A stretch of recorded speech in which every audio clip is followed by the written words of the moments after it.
एक छोटे से गांव में पवन अपनी पत्नी सुनीता और दो छोटे बच्चों के साथ रहता था। पवन मेहनत मजदूरी करके अपना गुजारा करता था। उसकी मजदूरी बहुत कम मिलती थी और महंगाई बहुत ज्यादा थी, इसलिए उसके घर पर दिन में एक बार ही खाना बनता था। वो कभी कभी सूखी रोटी खाकर ही अपना गुजारा करता था। एक बार गर्मी के दिनों में पवन की पत्नी बोली, पवन, गर्मी आ गई है।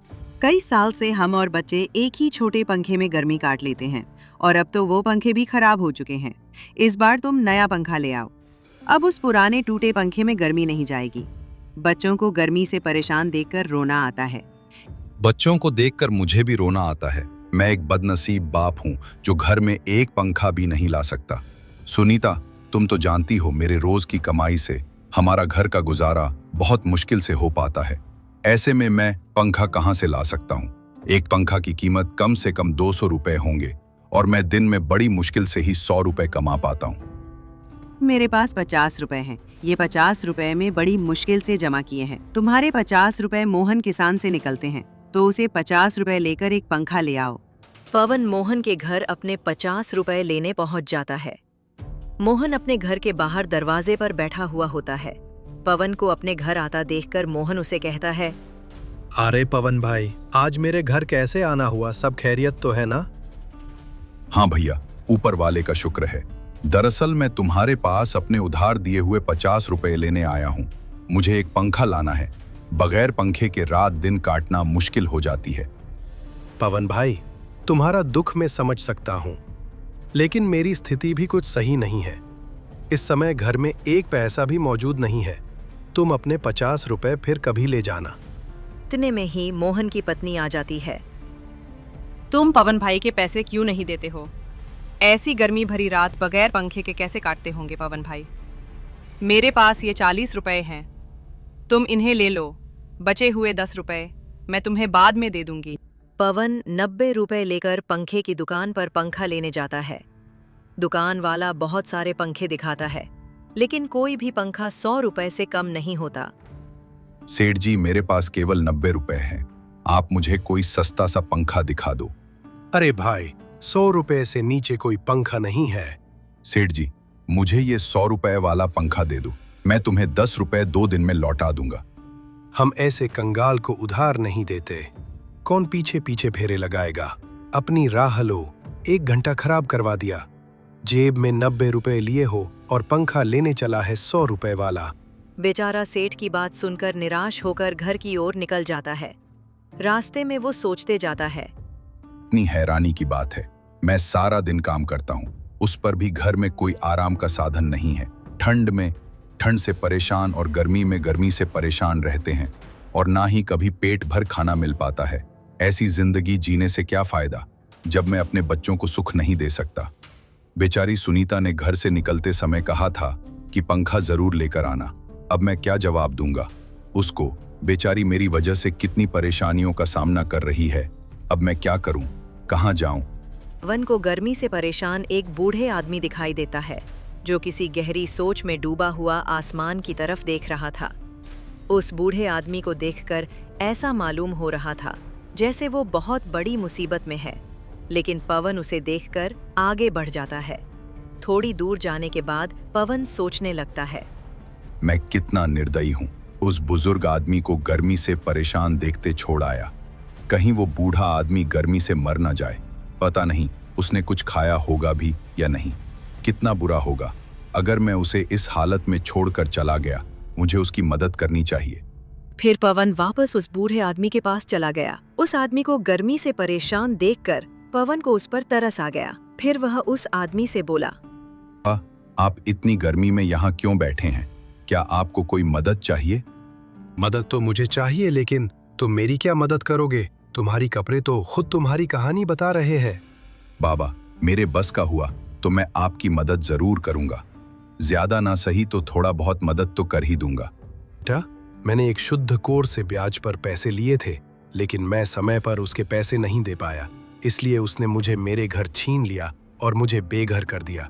मेरे पास इतने पैसे नहीं हैं कि मैं उस शुद्ध कोर को पैसे देकर अपना घर वापस ले सकूं। ना ही मुझसे अब कोई काम हो पाता है जो उसके पैसे कमा कर दे सकूं। बाबा, आपके बच्चे नहीं हैं? मेरे 2 लड़के हैं। मैंने उन्हें दिन रात मजदूरी करके पढ़ाया था। जब उनकी नौकरी लग गई तो वो मुझे छोड़कर शहर चले गए। वहां जाकर उन्होंने अपना घर बसा लिया और मुझे भूल गए। एक दिन आए थे दोनों भाई मुझसे मिलने, नहीं बल्कि मेरे जमीन बेचने। बड़ा बेटा कह रहा था कि पिताजी, मुझे शहर में बिजनेस शुरू करना है, इसलिए मुझे पैसे की बहुत ज़रूरत पड़ रही है, और छोटे बेटे को भी एक फैक्ट्री खोलनी थी। इसलिए दोनों भाइयों ने मेरी सारी ज़मीन बेचकर आधे आधे पैसे लेकर शहर चले गए और फिर कभी वापस नहीं आए। ये कहते कहते बूढ़ा आदमी रोने लगा। पवन ने किसी तरह उन्हें चुप कराया। बाबा, मेरी पत्नी मेरा इंतजार कर रही होगी। मैं आज उससे वादा किया था कि आज मैं पंखा लेकर आऊंगा, लेकिन मैं उसके लिए पंखा तो ना ला सका। इसलिए अब तुम एक काम करो, ये पैसे तुम ले लो। इन पैसों की मुझसे ज्यादा तुम्हें जरूरत है। हमारे पास पंखा ना सही घर तो है, तुम्हारे पास वो भी नहीं है। अगर तुम और ज्यादा देर घर से बाहर रहें तो तुम्हारी हालत बिगड़ सकती है। इसलिए ये पैसे तुम उस सूदखोर को दे देना और उससे अपना घर वापस ले लेना। वह आदमी पवन से पैसे ले लेता है और पवन से कहता है, बेटा, तुम सच में बहुत नेक और अच्छे इंसान हो। आज जब तुम खुद अपनी परेशानियों से डूबे हुए थे, तब भी तुमने बिना किसी स्वार्थ के मेरी मदद की। ये तो गुण है जो किसी सच्चे इंसान में होता है। ईश्वर तुमसे हमेशा खुश रहे, तुम्हें इसका कोई अच्छा फल जरूर मिलेगा। मैं दुआ करता हूँ कि तुम्हारी जिंदगी में कभी कोई कमी ना आए और तुम्हें हर खुशी मिले। ईश्वर हर पिता को ऐसे नेक और समझदार औलाद दे जो किसी के काम आ सके। तुम जैसे औलाद किसी भी बाप के लिए बड़े ही गर्व की बात होती है। फिर वो बुजुर्ग आदमी पवन को बहुत दुआ देता है और फिर वहां से चला जाता है। पवन को उस बुजुर्ग आदमी की मदद करके आज बहुत खुशी मिल रही थी, लेकिन दूसरी ओर उसे दुख भी था क्योंकि वो अपनी पत्नी के लिए पंखा नहीं ला सका। लेकिन उसे इस बात की तसल्ली भी थी कि उसने खुद की गरीबी के बावजूद एक नेक काम किया है। ये सोचते सोचते पवन भी अपने घर चला जाता है। जैसे ही उसकी पत्नी पवन को देखती है तो वो उससे कहती है, मैं कब से तुम्हारा इंतजार कर रही थी। तुम्हारा राह देखते देखते मेरी आंखें दुहक गईं। दिल में अजीब अजीब ख्याल आ रहे थे कि कहीं कोई अनहोनी न हो गई हो। सुनीता, तुम भी जरा सी बातों की चिंता करने लगती हो। अरे, जब आदमी घर से बाहर होता है तो समय लग ही जाता है। मैं मोहन के पास गया था पैसे लेने, लेकिन उसने पैसे देने से इनकार कर दिया। पर उसकी पत्नी ने हमारी मजबूरी देखकर 40 रुपए दे दिए थे। क्या बस 40 रुपए ही दिए? तुम पूरे 50 रुपए लेकर क्यों नहीं आए? जब उधार लेने आया था तब तो बड़ा भला बन रहा था, और जब पैसे लौटाने का वक्त आया तो आनाकानी कर रहा है। तुम 10 बार उसके घर पैसे लेने चले गए, तब जाकर उसने तुम्हें 40 रुपए दिए हैं। अब न जाने 10 रुपए कब देगा। और पंखा का क्या हुआ? सुनीता, मैं जब पंखा लेने गया था, लेकिन कोई भी पंखा 100 रुपए से कम नहीं था। मैंने पंखे वाले से 10 रुपए उधार देने के लिए भी कहा, लेकिन उसने उधार देने से साफ इनकार कर दिया। आज के जमाने में कोई किसी को बिना कुछ फायदे के कोई चीज नहीं देता। अगर तुम मुझसे ब्याज पर 10 रुपए की उधारी करते तो वो तुरंत दे देता, लेकिन तुमने सही किया जो पंखा नहीं लिया। 10 रुपए की तो बात है, 2 दिन में इकट्ठे हो जाएंगे। लाओ 90 रुपए, मैं उन्हें संभाल कर रख देती हूँ। जब पंखा लाओगे तो दे दूंगी। सुनीता, उन 90 रुपए में से 80 रुपए मैंने एक बुजुर्ग आदमी को दे दिया। उसे पैसे की बहुत जरूरत थी, वो गर्मी से परेशान था। अगर मैं उसकी मदद नहीं करता तो शायद वो जिंदा न रह पाता। फिर पवन ने विस्तार से सारी बात सुनीता को बताई। पवन की बात सुनकर सुनीता बोली, तुमने बहुत अच्छा किया जो उस बुजुर्ग आदमी को दे आए, लेकिन तुम्हें पता होना चाहिए कि जो दिया घर की रोशनी के लिए होता है, उसे मंदिर में ले जाकर नहीं जलाया जाता। अब इस गर्मी भरी दिन में हम अपने बच्चों को क्या कहेंगे? भला इस गांव में कौन ऐसा आदमी है जो तुम्हारी 1 रुपए की हुई मदद कर दे? तुम बिल्कुल सही रहती हो सुनीता, मैं तुम्हारी बात से पूरी तरह सहमत हूँ, लेकिन वो बेचारा बुजुर्ग आदमी हमसे ज्यादा मुसीबत का मारा था। तुम चिंता ना करो, ईश्वर ने चाहा तो हमारे पंखे का भी कहीं ना कहीं से इंतजाम हो ही जाएगा। चलो तुम मेरे लिए खाना लगा दो, बहुत जोर की भूख लगी है। आज तो घर का आटा भी खत्म हो गया है। 4 रोटी का आटा बचा हुआ था, 2 रोटी बच्चों ने खा ली और 2 रोटी मैं आपके लिए रख दी। और तुमने क्या खाया? मैं भी बच्चों का थोड़ा निवाला खा लिए था।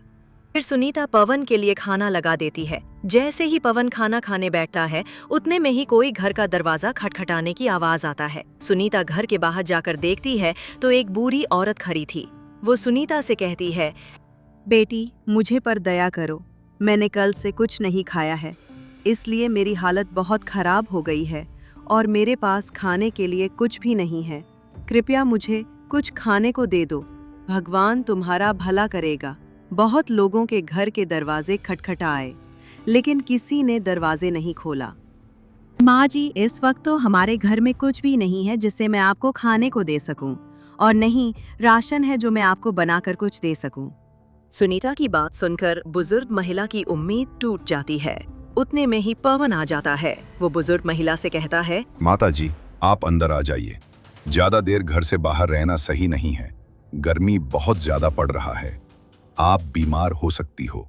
पवन उस बुजुर्ग औरत को घर के अंदर ले आता है और फिर सुनीता से कहता है, सुनीता, मेरे लिए तुमने जो 2 रोटी बचा कर रखी थी, वो रोटी माता जी को दे दो। फिर सुनीता रोटी बुजुर्ग औरत को दे देती है। बूढ़ी औरत बहुत भूखी थी, इसलिए उसने वह रोटी तुरंत खा ली। आप लोगों ने मेरी सहायता की है। मैं तुम्हारा ये एहसान जीवन भर नहीं भूलूंगी। पवन और सुनीता को दुआ देती है और फिर वहां से चली जाती है। अगली सुबह सुनीता पवन से बोली, तुमने भी रात को कुछ नहीं खाया और बच्चे भी थोड़ा बहुत खाकर ही सो गए थे। तुम एक काम करो, तुम्हारे पास जो बचा हुआ रुपए है उसे घर का राशन ले आओ। पवन घर रेशन लेने के लिए बाजार की ओर चला जाता है। रास्ते में उसे एक बूढ़े आदमी के रोने की आवाज आती है। वह बूढ़ा आदमी अपने बेटे से कह रहा था, बेटा, तू मेरा क्यों नहीं सुनता है? कितने दिन से कह रहा हूँ कि मेरी बीमारी बढ़ती ही जा रही है। तू मुझे किसी हकीम के पास ले चल। पिताजी, मैं आपके इलाज के लिए पैसे कहाँ से लेकर जाऊं? आप तो जानते ही हो, मेरे पास एक भी पैसे नहीं है। फिर भी आप बार बार कहकर मुझे शर्मिंदा क्यों करते हो? फिर पवन उस बूढ़े आदमी के पास जाकर उसकी रोने की वजह पूछता है तो बूढ़ा आदमी उसे कहता है, मैंने अपने इस बेटे को पालने के लिए दिन रात एक कर दी। बड़ी मेहनत मस्कट से मैं इसे पाला है। जब यह 1 साल का था तभी उसकी माँ ईश्वर को प्यारी हो गई थी। मैं चाहता तो दूसरी विवाह कर लेता, लेकिन मैंने इसकी वजह से नहीं किया कि कहीं दूसरी पत्नी इसे परेशान ना करें और इसकी जिंदगी खराब हो जाए। और आज जब मैं बूढ़ा हो चुका हूं तो ये मुझे किसी डॉक्टर के पास नहीं ले जाता जिससे मैं अपनी बीमारी का इलाज करवा सकूं।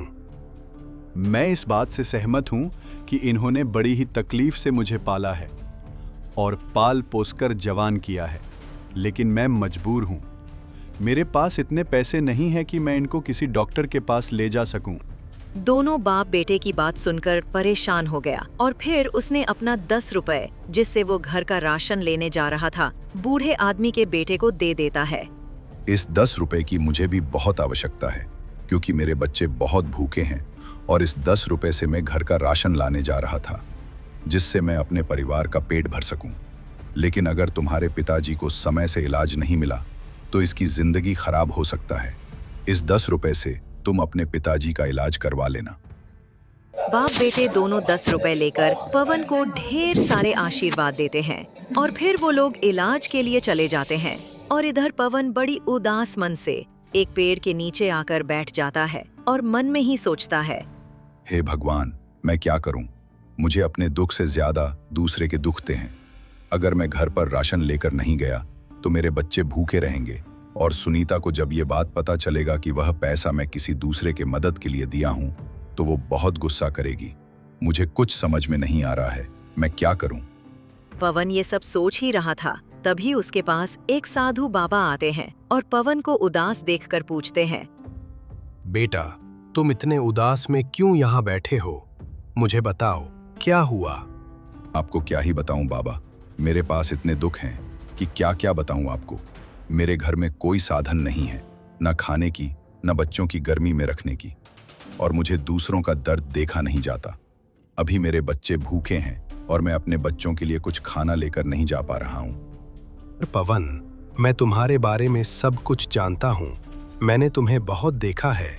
तुम दूसरों की मदद अपनी जरूरत को भूल कर करते हो, इसीलिए आज मैं तुम्हारी मदद करने आया हूँ। बाबा, मुझे कुछ समझ में नहीं आ रहा कि आप क्या कहना चाहते हो।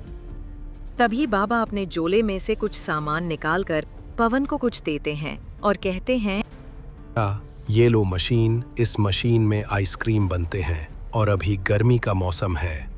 तुम आइसक्रीम तैयार करके गांव में बेचो, तुम्हारी कमाई अच्छी होगी। पर बाबा, मुझे आइसक्रीम बनाना नहीं आता। मैं ये मशीन लेकर भी क्या करूँगा? बेटा तुम चिंता मत करो, ये ऐसी वैसी मशीन नहीं है, ये एक जादुई मशीन है। बस तुम्हें इस मशीन में सिर्फ जितना आइसक्रीम बनाना है उतना पानी और चीनी की मात्रा अपने हिसाब से डाल दो और फिर तुम जिस फ्लेवर में आइसक्रीम मांगोगे वो बनकर तुम्हारे सामने आ जाएगा। पर हाँ, याद रखना, यह आइसक्रीम की मशीन सभी के पास नहीं टिक पाते। ये सिर्फ ईमानदार और मददगार इंसान के पास ही रह पाती है। अगर तुम्हारी अच्छी कमाई होने लगेगी तो तुम ये आइसक्रीम के मशीन को किसी मददगार इंसान को दे देना। बाबा, जो आपने इतनी बड़ी मदद की, मैं आपका ये एहसान जिंदगी भर नहीं भूलूंगा। आइसक्रीम की मशीन लेकर पवन खुशी खुशी घर चला जाता है। तभी उसकी पत्नी हाथ में राशन का थैला ना देखकर उससे गुस्से में पूछती है, आज भी किसी को पैसा दान में देकर आए हो क्या? घर में तो खुद के खाने के लाले पड़े हैं और चले हो समाज सेवा करने। अरे सुनीता, पहले मेरी बात तो सुनो। मैं घर में सच में राशन लेकर नहीं आया हूँ, पर ऐसा चीज लेकर आया हूँ जो तुम खुशी से झूम उठोगी। तो बताओ ना, ऐसा क्या चीज लेकर आए हो जो हमारा और हमारे बच्चे का पेट भर सके और गर्मी से राहत मिले? सुनीता को वो जादुई आइसक्रीम मशीन के बारे में सब कुछ बता देता है। सुनीता भी ये बात सुनकर खुशी से झूम उठती है। परंतु अब बात ये थी कि आज के खाने के लिए और आइसक्रीम बेचने के लिए थैला का इंतजाम कहाँ से करें। ए जी, आप चिंता मत करो। मेरे माँ के दिए हुए सोने की अंगूठी को आप ले जाओ, सुनार के पास गिरवी रखकर कुछ पैसे उधार ले आना। फिर जब पैसे आ जाएंगे तब तुम वह अंगूठी को छुड़ा लेना। कम से कम आज बच्चे भूखे तो नहीं रहेंगे और आइसक्रीम बेचने के लिए ठेला भी आ जाएंगे। हाँ सुनीता, तुम सही कहती हो। लाओ, दे दो मुझे वो अंगूठी। मैं सुनार के पास जाता हूँ, फिर सामान और ठेला लेकर आता हूँ। फिर सुनीता पवन को वह अंगूठी दे देती है और पवन खाने का राशन और ठेले लेकर घर आ जाता है। लो सुनीता, तुम खाना बनाओ, फिर हम लोग खाना खाकर आइसक्रीम बनाएंगे। फिर वो लोग बड़े मजे से खाना खाकर सुनीता और पवन आइसक्रीम बनाने लगते हैं। बच्चों आइसक्रीम को बनता देख बड़ा खुश होता है। ये मेरी जादुई मशीन मुझे चॉकलेट फ्लेवर का 50 आइसक्रीम बना कर दो। बोलते ही जादुई मशीन से एक चमक सी निकलती है और उसमें से 50 चॉकलेट फ्लेवर की आइसक्रीम बनकर आ जाती है। ये देखकर बच्चे मानो उनकी खुशी आसमान तक पहुंच गई हो। फिर बच्चों ने एक एक आइसक्रीम को खाया और बड़े मजे लिए। फिर पवन आइसक्रीम को ठेले में लेकर गांव की ओर आइसक्रीम बेचने चला जाता है। आइसक्रीम ले लो, आइसक्रीम एक बार खाओगे तो बार बार मांगोगे। ये आइसक्रीम जो एक बार चख ले वो दुनिया की सारी टेंशन भूल जाएगा। ऐसे बोलते ही गांव वालों की भीड़ पवन के पास आकर लग जाती है। बच्चे, बूढ़े, जवान सभी कोई रमेश से आइसक्रीम खरीदने लगते हैं। अरे वाह रमेश, आइसक्रीम खाकर तो मजा ही आ गया। इतनी स्वादिष्ट आइसक्रीम तो मैंने आज तक कभी नहीं खाई। हाँ रमेश भाई, तुम्हारी आइसक्रीम तो और सभी आइसक्रीम वालों से अलग है। ऐसा लगता है कि खाता ही रहूं। मुझे 2 आइसक्रीम और दे देना, मैं अपने बच्चों के लिए ले जाऊंगा। इस तरह से करके पवन की सारी आइसक्रीम भी जाती है और उसकी अच्छी कमाई होने लगती है। पवन की अच्छी कमाई को देखकर पवन का पड़ोसी मोहन बहुत ही जलने लगता है। एक दिन पवन का पड़ोसी मोहन उससे पूछता है, अरे पवन, तू सच सच बता, तू आइसक्रीम में ऐसा क्या मिलाता है कि तुम्हारी आइसक्रीम गांव में आते के साथ सारे खत्म हो जाते हैं। मैं और भी आइसक्रीम वालों को देखा है, मगर तुम्हारी जितनी बिकती है उन लोगों की नहीं। और तूने तो पहले दिनों में ही इतनी जल्दी तरक्की कर गया। जहां तक मैं जानता हूं, व्यापार जमने में टाइम लगता है, मगर तुम्हारी व्यापार तो पहले दिन से ही चलने लगा। ऐसा कुछ नहीं है मोहन भाई, सभी आइसक्रीम वाले गांव में प्लेन आइसक्रीम लेकर आते हैं और मैं चॉकलेट आइसक्रीम लेकर आता हूँ। शायद इसकी वजह से हो सकता है। कहकर पवन आइसक्रीम बेचने चला जाता है, मगर ये बात मोहन को कुछ अटपटा सा लगता है।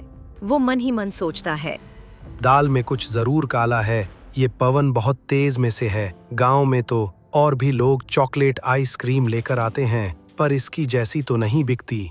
मुझे इसका पता लगाकर ही रहना होगा कि आखिरकार ये चॉकलेट आइसक्रीम में क्या मिलाता है जो सभी गांव वालों को इतना पसंद आ रहा है। अगर इस तरह से इसकी बिक्री होती रही तो ये मुझसे आगे निकल जाएगा। नहीं, मैं ऐसा होने नहीं दूंगा। फिर मोहन पवन के घर पर छुपकर निगरानी रखने लगता है। जैसे ही पवन आइसक्रीम बेचकर घर जाता है तो अपनी पत्नी से कहता है, लो सुनीता, पैसे को अलमारी में रख दो। कल तुम इस पैसे से बच्चे का फीस और कूलर लेकर आना। गर्मी बहुत ज्यादा हो रही है। अब हमारे दिन भी बदल गए हैं। मैं पहले एक पंखा के लिए तरसती थी, अब हमारे घर में कूलर आने लगे हैं। बस ये सब जादुई मशीन की वजह से हो रही है, वरना हमारी क्या औकात थी कूलर लेने की। आज हमारे पास जादुई मशीन ना होता तो ना जाने हम कहाँ होते। पापा पापा, इस जादुई मशीन से मुझे आइसक्रीम मंगा दो ना। मुझे बड़ा खाने का मन कर रहा है। मुझे भी आइसक्रीम खाने का बड़ा मन कर रहा है। मेरे लिए भी जादुई मशीन से मांग लीजिएगा। फिर पवन जादुई मशीन से आइसक्रीम मांग लेता है और मशीन से आइसक्रीम बाहर निकाल देता है। यह सब खड़ा होकर मोहन छुपकर देख रहा था। अच्छा, तो ये जादुई मशीन का कमाल है। इसी की वजह से पवन की आइसक्रीम गांव वालों को बहुत पसंद आ रही है। अगर ये मशीन मेरे पास आ जाए तो मैं भी आइसक्रीम बेचकर बहुत पैसे वाला बन जाऊंगा। ये सोचते सोचते मोहन अपने घर की ओर चल देता है। फिर वो रात होने का इंतजार करता है। जब रात हो जाती है और सभी कोई सो जाते हैं तो मोहन पवन के घर चुपके से जाता है और वो जादुई मशीन को अपने घर ले आता है।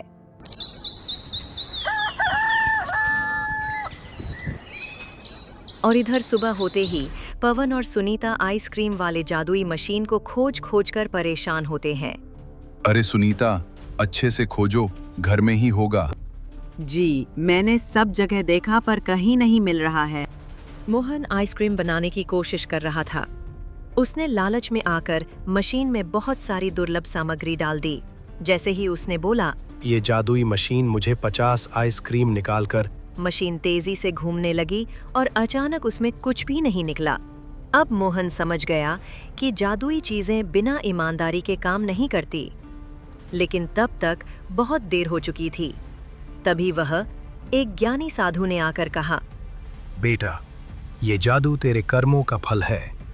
जब तूने इसे चुराया तब तुझे लगा कि सब कुछ तेरा हो गया, लेकिन जादू हमेशा सच्चे हाथों में फलता फूलता है, बेईमान हाथों में नहीं।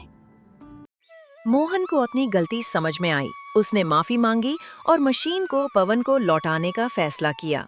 जैसे ही उसने मशीन पवन को वापस कर दी, पवन ने भी उसे माफ कर दिया और फिर पवन अपने आइसक्रीम बनाना चालू करता है। कुछ दिन पवन ऐसे ही आइसक्रीम के गाड़ी से आइसक्रीम बेचता है और कुछ दिन बाद वह अपनी एक बड़ी सी आइसक्रीम की दुकान खोल देता है। और इस तरह पवन और उसके परिवार की सारी परेशानियां दूर हो जाती है। अगर ये कहानी आपको पसंद आई तो हमारे टून वर्ल्ड 6300 इस चैनल को सब्सक्राइब करें और हमारी पूरी कहानी देखने के लिए आपका धन्यवाद।